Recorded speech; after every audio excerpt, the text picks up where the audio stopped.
Bonjour à tous, alors aujourd'hui ça va être atelier papier, crayon, ciseaux.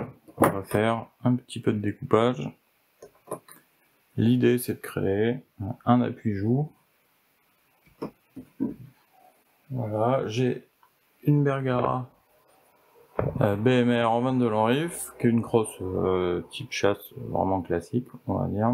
Et effectivement, c'est bien quand vous avez une visée ouverte, métallique à ras du canon, sauf que, vous voyez, pour aller avec la lunette, faudrait qu'on ait un appui bien plus haut. Donc, ce qui est facile de mesurer, c'est la distance que vous pouvez rattraper. En fait, il suffit de se dire, une crosse droite comme ça, c'est fait pour viser là. Donc finalement, ce qui vous manque, c'est la hauteur entre le bas de votre collier et le milieu de la lunette. Donc là, ici, ça fait 2,5 cm à rattraper pour l'appui-joue.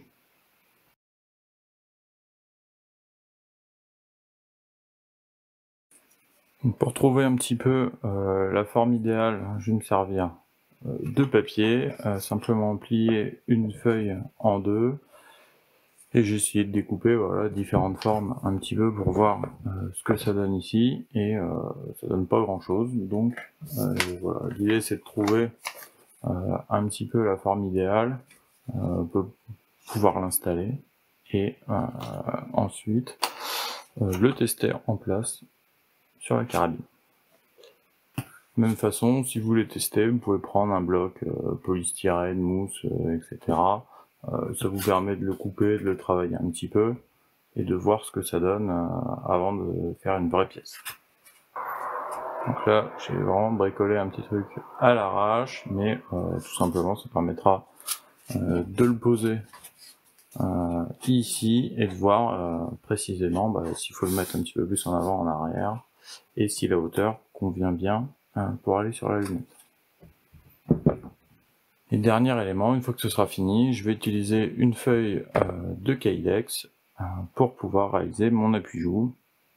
Donc le Kydex, l'avantage c'est que c'est un plastique thermoformable. Voilà, vous pouvez trouver facilement sur internet, commander des feuilles comme ça. Ici je vais prendre un peu gris-noir. L'avantage là c'est que c'est assez dur quand c'est froid. Vous le mettez à chauffer dans un vieux four ou même avec un décapeur par exemple. Ça va le ramollir, donc il vous suffit finalement de mettre votre patron dessus, de découper la forme, de le ramollir au chaud.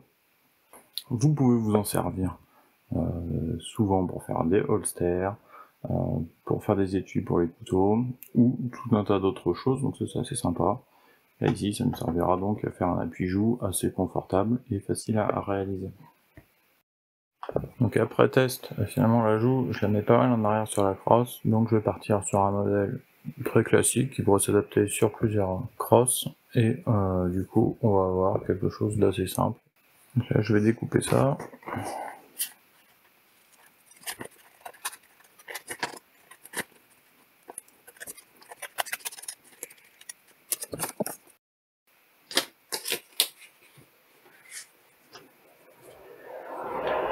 Donc là je vais pouvoir l'installer comme ça, et ça me permet de rattraper ici, on voit le niveau, et puis je pourrais ajuster comme ça légèrement l'inclinaison, et pareil régler la longe comme ça. Donc petit conseil, attention quand vous faites votre patron, parce qu'il est très bien comme ça, vous le dépliez, mais votre crosse elle est quand même en 3D, et ici il y a une certaine épaisseur qui commence à pas être négligeable ici, donc si vous allez juste mettre ça en vous disant ça va être bien, une fois arrivé dessus, il n'y a pas beaucoup de place, donc pensez à prendre en compte l'épaisseur et à la rajouter sur votre schéma ici ou sur les bords. Voilà, pour compenser, je vais rajouter un petit peu là. Ça me permet, une fois déplié, d'avoir un petit peu plus de largeur. Et comme ça, on aura ici une meilleure forme, un petit peu plus de rondeur et de confort. Autre truc, pour bricoler, j'ai souvent besoin de gribouiller, de faire des marques. J'aime bien utiliser des Posca. Les feux de Posca ont l'avantage d'écrire sur à peu près n'importe quelle surface et de tenir, donc que ce soit du plastique, du métal, et du coup peu importe la couleur, du noir ou du gris métallisé. Si vous avez une couleur comme ça qui tranche, ça permet de voir ce que vous faites. Et c'est utile quand vous découpez derrière, de voir ce qu'on fait. Ici c'est bien tracé. Donc là je prends un poil plus large pour fignoler, après je pense je passerai à la Dremel.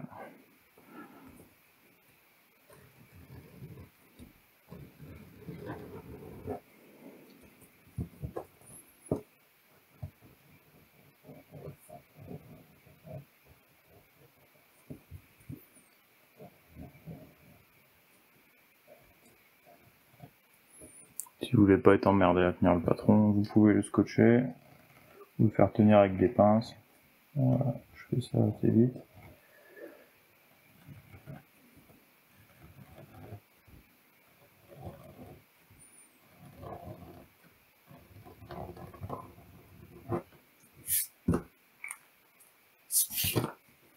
Et j'ai une belle forme, il ne me reste plus qu'à découper.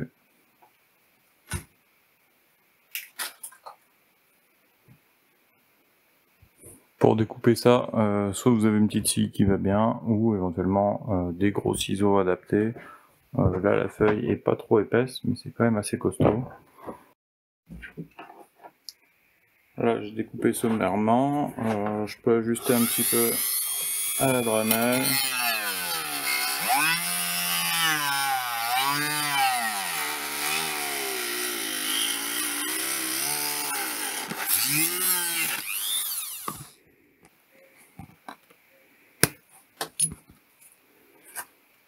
Et après on peut fignoler en travaillant sur le ponçage.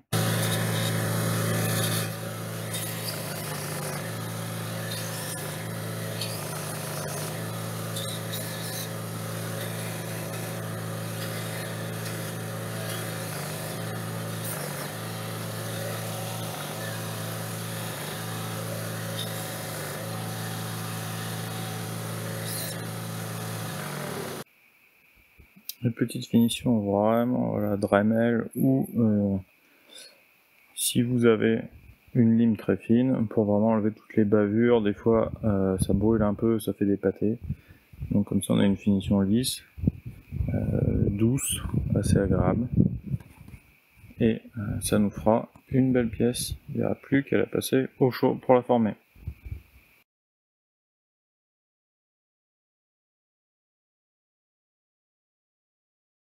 « 15 minutes au four, 160, vraiment max. Ça commence normalement à se ramollir à 140, 150, mais là c'est le temps de le sortir, de venir et de l'appliquer par-dessus. Je le fais chauffer à 160, comme ça laisse pas beaucoup de temps, mais normalement suffisamment pour pouvoir le mettre dessus, bien le former, le serrer, et en espérant que ça se passe bien.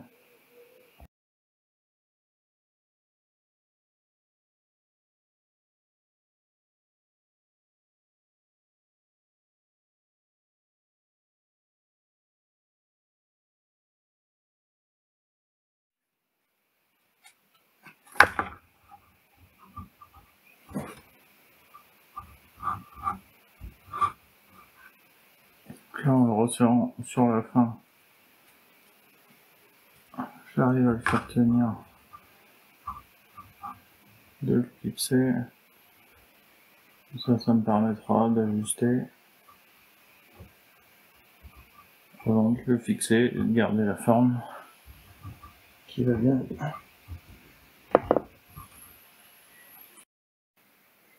Là, j'ai mon appuie-joue qui correspond bien à la forme, qui va bien, mais effectivement, il faut que je le mette légèrement sous la lunette. Donc je m'étais fait un bloc en mousse taillé pour trouver la bonne hauteur. Là, je suis bien. Donc, pour fixer ça en position, j'ai refait une autre pièce à l'inverse. Donc là, c'est pareil, je l'ai moulé pile poil. Et ce que je vais faire, c'est juste, j'ai réglé pour coller mes deux pièces l'une dans l'autre. Et comme ça, avoir ici ma forme et ma hauteur parfaite. Voilà, donc l'appui-joue ici est terminé. Donc l'avantage, c'est que j'arrive à l'enlever facilement. La forme est pas mal et il est assez élastique pour venir se mettre dessus. Et là, ça tient en place. Donc c'est plutôt sympa parce qu'il n'y a pas besoin de coller, percer ou voilà, dénaturer l'arme. Il faudra juste que je fasse une petite finition là-dedans pour que ce soit propre.